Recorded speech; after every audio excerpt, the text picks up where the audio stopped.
Will they stay or should they go? There is a highly focused and fast-tracked effort to build a billion-dollar football stadium to keep the St. Louis Rams in St. Louis. Tonight, the latest on the plan's chances of succeeding and whether it's a plan worth pursuing in the first place. Maybe there won't be a vote, but you can have a voice, so join us and stay tuned. Stay Tuned brings together local experts, journalists, civic leaders, and regular people to have tough conversations for a stronger St. Louis. Add your voice to our conversation, and you're at the table as we stay on top of current events and go deeper, bringing more light and less heat to the issues that matter. From the 9 network of public media in Grand Center, this is Stay Tuned. 15 to the roll. 45. Is it all just business, or is this an unhealthy relationship? I feel disrespected, actually, by him. We have been loyal fans. He could buy any team he wants. He could do anything he wants. Why does he have to take our team? It's clear billionaire Rams owner Stan Kroenke wants to break up and move the team to Los Angeles. It's not complicated. He's already courting L.A. with a plan to build a $2 billion stadium with his own money. And lately, high-profile St. Louis sports figures have been less than flattering when talking about Stan, and Stan stopped talking to us altogether sometime in 2012. No public comments since then. Still, St. Louis is trying desperately to get him to stay. Great cities, great communities build. Promising about $200 million in public money to help build a roughly $1 billion stadium on the North Riverfront. A task force appointed by the governor is working against the clock. The NFL could make a decision on the Rams' destiny before the end of the year. For that reason, the governor says there's no time for a vote on public financing, and the judge has said it's not legally required. We know how great the city is, and if you just look at numbers, you know, we're 15th in the NFL in corporate base, we're 13th in the NFL in Fortune 1000 companies. We have a top 10 household income as it relates to NFL cities. When I look at numbers, that's a good NFL market. I don't think you can dispute it. But stadium backers say this is about more than Stan Kroenke or even football, but a chance to revitalize the riverfront and move the city forward.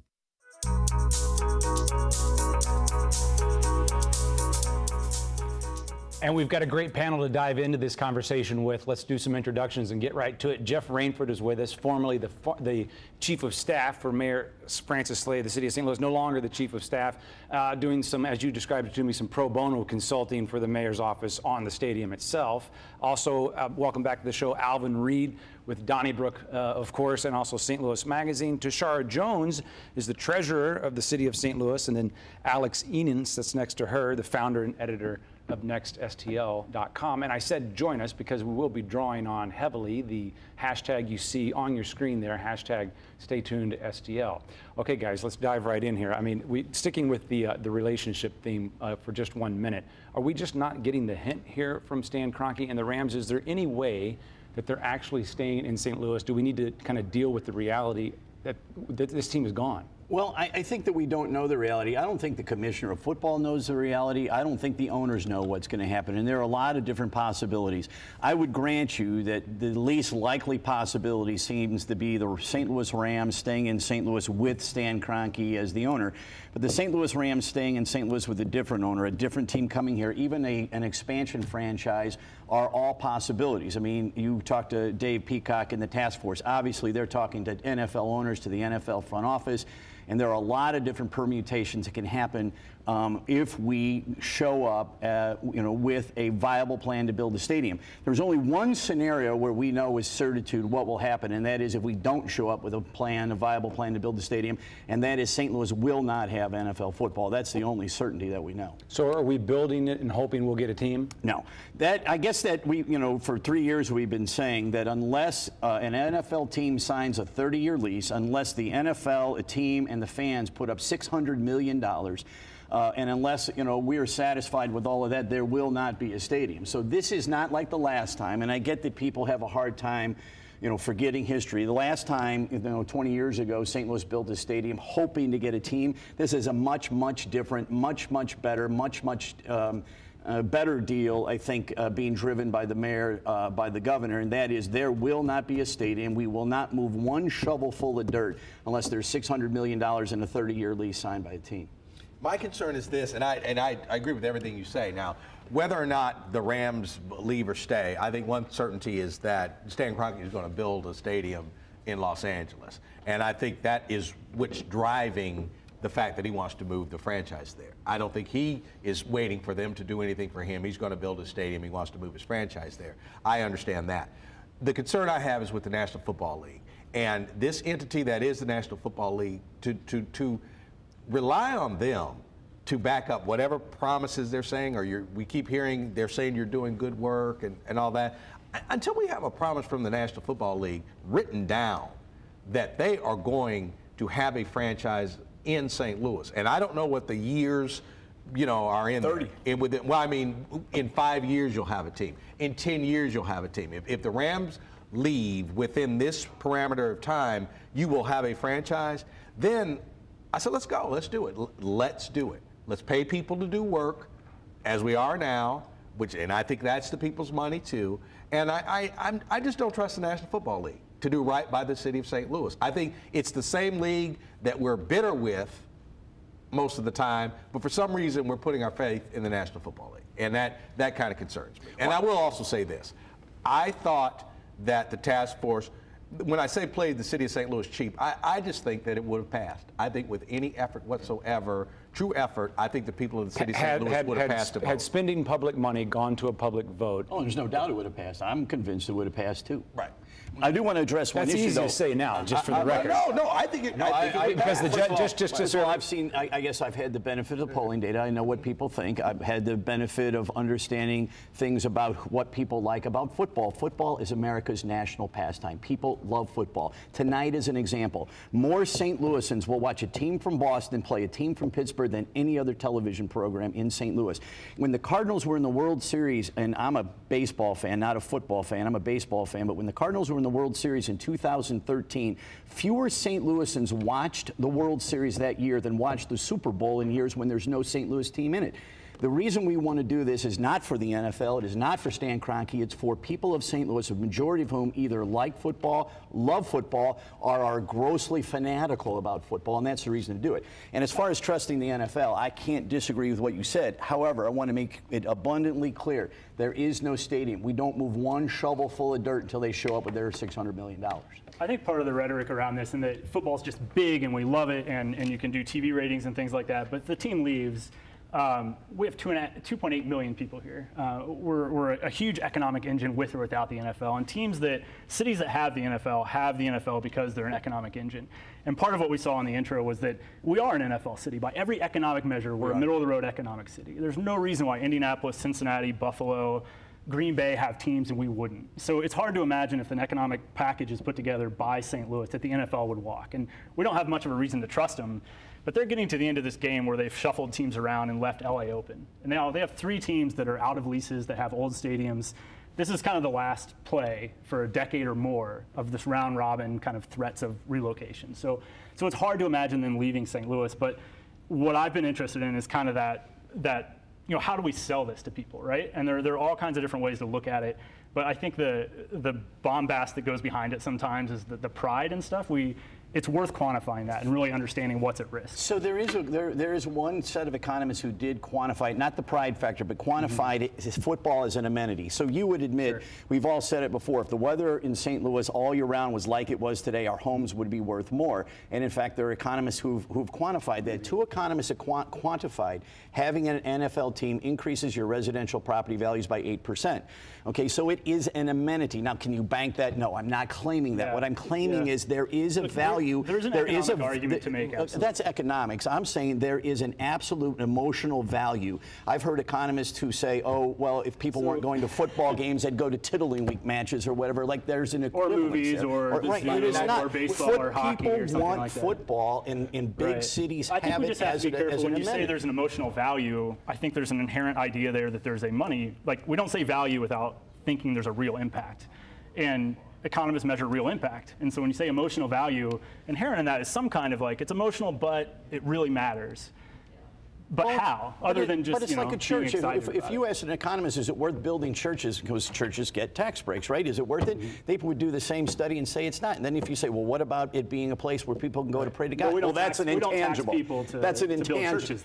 Well, no, but we give them tax breaks to do it. They're nonprofits, and we subsidize it. And we subsidize it. Well, and we subsidize corporations. But what an economist would say, roads and everything else that we enjoy. But what economists would say is, well, that's probably not worth it. And then you would say, well, what about the fact that you're building places where people can go to pray to God? Well, that's an intangible. Yeah. What's the whole reason for building a church? That doesn't really make sense. But the whole reason to build a stadium is so people can have football. That's the reason to do it. And when they say, well, we can't measure that, you're measuring. This is the problem. If you're giving a sales pitch and saying the reason to build this is to allow people to buy personal seat licenses for $40,000, and then allowing people to buy tickets for $200, you're talking about a tiny sliver of St. Louis, and that's not hitting It's everyone. Watching them on television. It's listening to the radio. It's calling on 101 and arguing about it. It's reading blogs, writing blogs, Twittering, Facebook, and fantasy leagues. It's all of it. As a matter of fact, people do that in cities without the NFL. But wait, I was hurt when I lived in Washington D.C. Okay, I was in D.C. and I'm sorry. When I was in D.C. Okay, St. Louis was going to get a team. It was going to be the St. Louis Stallions, and I'm sitting by the radio in Washington D.C. waiting for them to announce that the St. Louis Stallions would be the franchise that was coming to St. Louis, and they said Jacksonville, and I was crushed, and I didn't even live here. Okay, now that was a real feeling I had. Right. All right, now I moved here in 1995, and the Rams moved here. The same day I moved back from the East Coast was the day they signed the deal for the Rams to come here. Immense pride, okay? Now, is that got some kind of financial value to it? I don't know, but I'll tell you what, it made it a better place for me to be moving to, even though I was from here. Does the Treasurer's Office have a concern? Does the Treasurer's Office worry about these millionaire players leaving town, or this large corporation you could see leaving town? Are you concerned about the Rams? So personally, I'm not concerned about the Rams leaving town. St. Louis has 99 problems, and a stadium isn't one, in my personal opinion. We have a whole host of things that I think we need to fix before even being concerned about whether the Rams stay or go. For example, our school district is teetering on the edge of provisional accreditation, and so are all the other 22 school districts that surround the city. We have economic inequality that, there's double-digit unemployment in minority communities. I think that we need to use the old cliche, take care of home first before we start talking about a stadium that most of the people who live in the city can't even afford to go to the games. And Alex he touched on this really briefly. There are cities around the country who don't have NFL teams that are flourishing. Portland, Austin, San Antonio, just to name a few. And what are those cities doing? And maybe we can duplicate their efforts to make St. Louis a better place. But St. Louis is a baseball city and a hockey city, as far as I'm concerned. You can't duplicate the weather, though. See, that's the whole thing with Texas. Minneapolis is succeeding. It's not because they have an football NFL team, a hockey team, and a basketball team, and has one of the most vibrant college athletic programs in the United States of America. You're talking about the hockey Gophers? team. Yes, I am. So, I mean, Minneapolis has got a lot more going on than we do. So here's what Joe Buck said. Obviously, Joe Buck, we don't have to refer to him as Jack Buck's son anymore. He's a famous broadcaster in his own right, but he's been very vocal on Twitter. He says, in his opinion, take the NFL out of STL, and our downtown has no impetus for change. Indy and Cincy have passed us by. I agree with a lot of what he's been saying in the last few weeks. I do not agree with that. I do think that building the stadium on the riverfront will matter a lot to Laclede's Landing and will matter a lot to the eastern part of downtown. But we got a lot going on with City Arch River and National Geospatial, which is being proposed, and some of the other things. I don't think you build it. I think that is an advantage, the redevelopment of the riverfront, and I think that's a positive. But I don't agree with what he just said there. One of the things he did say, agree with him though, is St. Louis has suffered a lot of body blows in the last year, and whether you like football or not, and not everybody likes football, and I'll grant that. And the polling I've seen, it makes it really clear. If you don't like football, you don't really care whether we have a team or not. If you like football, you won to build the stadium. But the fact of the matter is we've suffered a lot of body blows, and if we lose this franchise, whether it's through our own fault or through the NFL's fault, it'll be another kick in the pants for St. Louis. Some and say I agree with him. Some say body blows. Some say opportunity to lead the nation on having some honest conversations that we've been avoiding for decades. I mean, is it tone deaf to be putting all of our? It's not all of it. It's not all of it at all. And then, I want to respond to what Tashara said. Of course, we're doing much more than a football team. Let me just say this. A football team will neither solve the problems of Ferguson, speaking metaphorically, nor will it exasperate them. It is a separate thing. The revenue is separate. The revenue from the stadium, the new stadium for the city, because we're only going to be 15% of the deal, we'll end up covering it. The Rams move, we lose it. It's a wash probably one way or the other.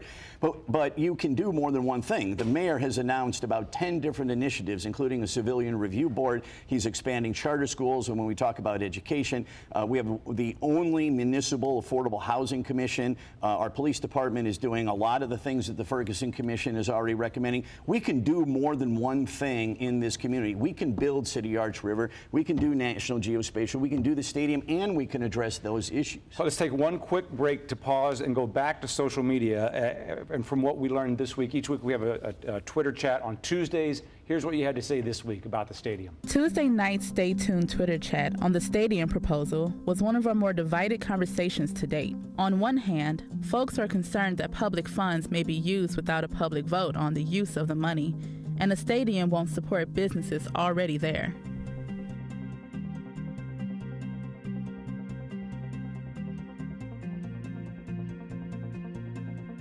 On the other hand, maintaining an NFL team means large corporate support for the region and civic pride. The most popular factor in Tuesday night's chat was money.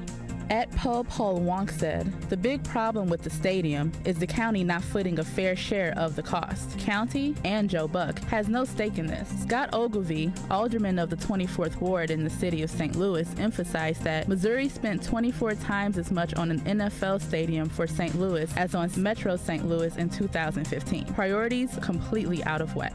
Alternatively, Adam at Ramdom House said, for every nonprofit in this city, you need a corporation donating. Why actively push one out? When asked if there are better ways to spend over $900 million, Justin Hull said, maybe, but do you get the return you would from a project like this? Hundreds of millions of tax dollars coming back. Want to be a part of our next chat? Follow us on Twitter at StayTunedSTL and follow the conversation on Tuesday nights at 8 p.m. with the hashtag StayTunedSTL. Tashara, I'll go back to the point you made just a second ago, that this is a stadium a lot of people that live in the city won't even be able to afford to go inside of. The Post-Dispatch ran a piece just a couple of days ago talking about the design of the stadium. I'm curious to get your thoughts on this, saying that the newest plans show a clear turn, says David Hahn of the Post-Dispatch, talking about the design. Mm-hmm. The proposed stadium, viewed by some as elitist and wasteful, has become an arena for the people. Is that important? We're talking about trails and the spaces around it and other amenities that, and there's a large plan for the whole North Riverfront that is tied into this stadium design. We're still talking about disposable income in the pockets of people who live within the city limits and who live within the region, in my opinion, who won't be able to afford to go to games unless it was like the 2000 season where you could find Rams tickets at the gas station, which isn't going to happen. And if St. Louis is such an NFL town, then why aren't all of the games sold out? Like Oakland, for example. Oakland fans and Dallas fans, they're like a cult, and they go to football games whether they're winning or losing. But the Rams have been losing since 2000, since the last Super Bowl, and the stadium's half empty most of the time. Of course, this will also bring, tell me this, 2,500, there are several construction, some could view this as a jobs program. Well, I think that's a reason to do it. 3,000 construction jobs and the minority participation they're putting together. The task force gave the construction companies, they wanted it to be the best of any stadium ever built. But let me say this about having an NFL team. I've seen the polling data. It is counterintuitive. The biggest group of people who like and want an NFL team in St. Louis are African Americans under the age of 50. They cannot afford, a lot of them, some of them can, but a lot of them can't afford to go to the games. But they like having a team. They like watching their team on television. They like talking about it on 101. So whether we like it or not, if we want an NFL team, the price of having an NFL team is having a place for them to play. But a lot of people who don't go to the games want to have an NFL team in St. Louis and enjoy having football. So don't get me wrong. I'm a football fan. You know, I've done fantasy football, won in a league full of guys 2 years in a row. You're doing well here tonight. Right. How would I bankroll you? You run my team. Yeah, however, you know, I just have to look at this from a fiscally responsible point of view, and I agree. You know, if we don't have all those things in place that you said before, then of course it's a bad deal. But there's I could go through. I have a mountain of data here, but let me go through. But let me go through 2 data points. Number one is in the last deal, the city put up 25%, and there was 0 private money. This time it'll be 60% private money, and the city's down to 15%. That's important. Secondly, the Rams are the only entity, only business in the city that pays a 5% ticket tax. That 5% ticket tax generates enough revenue that will end up being about half of the city's contribution just on that ticket tax. Now, does that work if it's 25%? No. It works because it's 15%. The details matter. This time, unlike last time where we just built the stadium and had the worst lease ever. The mayor's drawn a line here. Dave Peacock and Bob Blitz have drawn a line here, and they have not said, oh, no matter what it costs, we're going to have a team. They've said the city's drawn the line at 15%. The state's drawn the line at 25%. Without $600 million in private money, it doesn't happen. So there's an important point, Jeff, that you've made, and I think it is of interest to everyone, is who pays and how. But there are 2 points I want to make. One is, you know, Jeff's analogy of the church inspired me. So I've looked at this as like we support all kinds of things in the city, right? So we give $20 million a year, I think, to the zoo, right? Through the zoo museum district. Yeah. So imagine if the zoo was $200 a person to get in and it was open 8 days a year. That's absurd. It's insane. So thinking of football as like something that people get to enjoy and attend as an amenity in terms of visitors or excitement and fun in the same way that we subsidize other things doesn't really work. One of the other things you hit on was the revitalization of the riverfront. And I think all we have to do is take a walk around the current stadium. It's been sitting there 20 years. All the same rhetoric was used when it was built. We're revitalizing downtown. It's urban. It's going to excite this district. It's going to revitalize the landing. Since then, we've spent $500,000, which is it's going to cost us $700 million to pay for the current stadium. That investment, there's a $500 million casino. We're redoing the arch grounds. The arch itself was built. The landing's not doing well.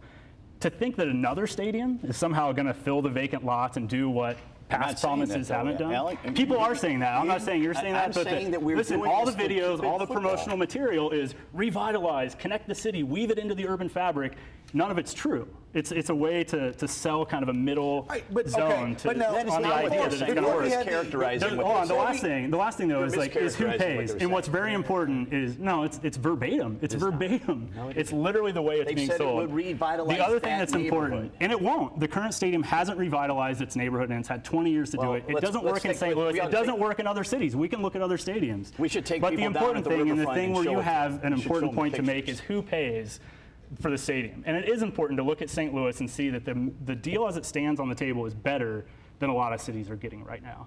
And it's a difficult road because the NFL holds all the chips. It's a monopoly. They get to play cities off each other. So the deal that presumably Jeff has helped put together, is helping promote, isn't a bad deal in terms of the landscape of getting an NFL team. And it very well may be this is the price for it, and we use hotel taxes, and we use state money, and we use a lot of private money in the seat licensing and things like that, and we get it done. And in that case, there's a dollar amount that everyone can support, I think. And there's a small fraction that say no public money at all. I think there's a huge middle ground that says maybe it's 100 million, maybe it's 200, but it's not 600. And right now we're at 388 million, I think, in public money. Well, I mean, and it may not be a bad deal. Okay, now the point you're making, I understand. But when we talk about this adjacency issue, and you're talking about it won't do anything for downtown, why is it, and I think you'd probably be included, I was one who said, could somebody explain to me why the stadium has to go downtown? Why does the stadium have to go there? Why can't the stadium go in St. Louis County? Why can't the stadium go someplace else? Yeah. And everybody says, because it will do this and it will do that. And that's pretty much why the stadium is going where it's going. And nobody refutes that. Now, meanwhile, the county's not voting, and I live in St. Louis County, and like we said, I thought it would pass in the city. I don't know what would have happened in the county, but I think it would have passed in the city, but the people in the city weren't allowed to give a vote. Yeah. To take the county out of the financial picture, to me, is absurd. Right. Now, are we going to pay a surtax to use the stadium? I don't get that. Here's why it's not. The county was out of the deal in the beginning for one reason only, is that we also need to make improvements to our convention center.